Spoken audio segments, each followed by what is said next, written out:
Alright, recently my employer issued me and all my peers iPhones, and they're working well so far, but they all look more or less identical. And it's only a matter of time before I walk out of a staff meeting with somebody else's phone. So to make my cell phone case unique, I'm going to buzz my name and my job title into the case today. To hold my phone onto my table, I'm going to modify this fixture a little bit. This works off of vacuum. A little rubber gasket there holds whatever I want onto this pattern, and it works well for engraving.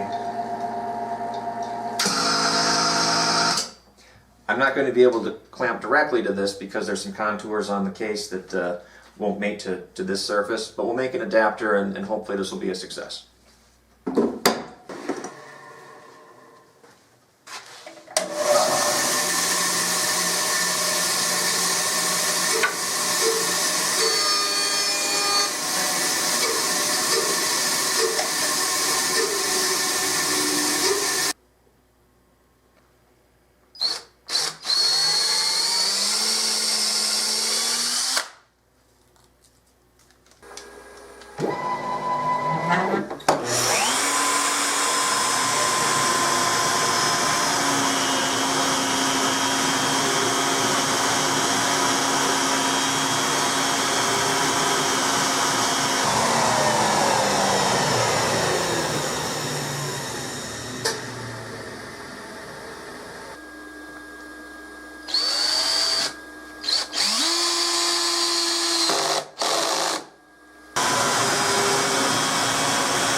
In this next step, I'm going to cut out the pockets which will accommodate the gasket on this riser, and that's going to be what makes a nice tight air seal between my fixture and my cell phone case. So let me fire up the machine and get that going.